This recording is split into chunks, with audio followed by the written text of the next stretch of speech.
27th Sunday of Ordinary Time. Last weekend, I witnessed a Catholic wedding, and during the rehearsal the night before, I was talking to the prospective husband, and he had just returned.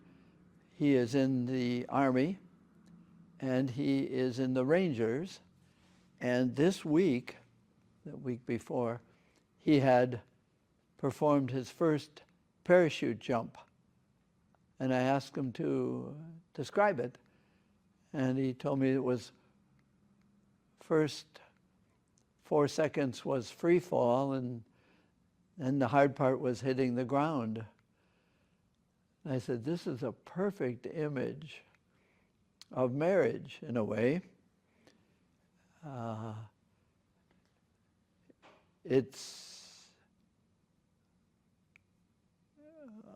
an act of faith that lands in a hard fall on the earth. That's a great image.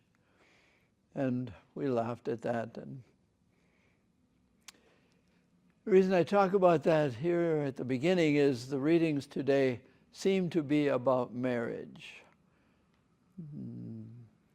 The creation narrative from Genesis of man and woman and animals and birds. And Genesis has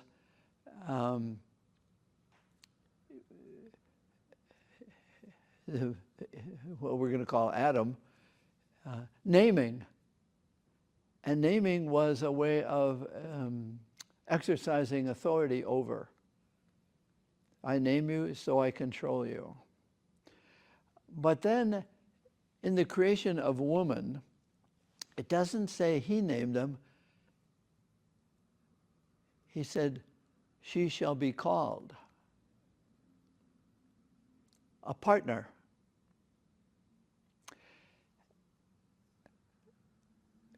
Here's the bottom line here.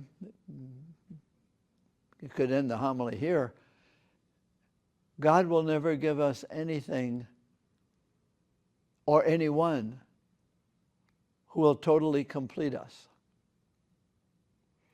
And people have said that out of Adam, this Eve, this woman came, and that Adam has been looking for that part, was looking for himself. That maybe marriage is a way of looking for what was taken. And we know that's not true. I'll leave that for a while. The gospel continues that the Pharisees are not too interested in marriage, what Moses said about divorce, but trying to test Jesus whether he is a person of the law or not.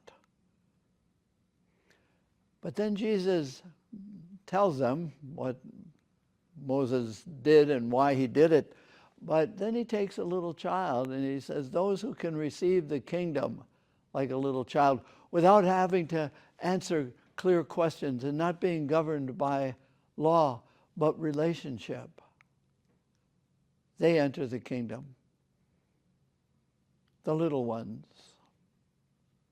So what are we seeking in life is probably at the center of the readings today. I think, could we possibly, this is a little crazy, but could we, by being human, be created to experience the disappointments of seeking perfection or the disappointment of seeking completion? And we can be disappointed in anything because nothing can totally complete us. We'll always be reaching, hoping, wanting. And so marriage and unmarriage life is the call of Jesus out of the airplane of contentment, out of the airplane of knowledge, and have a free fall into faith. Marriage, in a way, is where dreams end, where reality is a hard landing. Is God cruel that way? That God doesn't give us total completion here? That maybe our real peacefulness is not wanting to control, naming, but to the area of divorce, it usually is because of dissatisfaction. Marriage in the Catholic Church is a mirror of God's infinite marriage to humanity. That's what a Catholic marriage is. The sacrament of it is a revelation of infinite love of God, never being divorced from our human condition. And why isn't marriage allowed? Because it would be a breakup of the image that God cannot divorce us. So there cannot be divorce, though there is. But in the Catholic Church, the two are still living the sacrament of marriage, but separately. They're not unmarried. And Jesus says that once you're divorced, you don't remarry, unless there was an annulment, but that's another issue.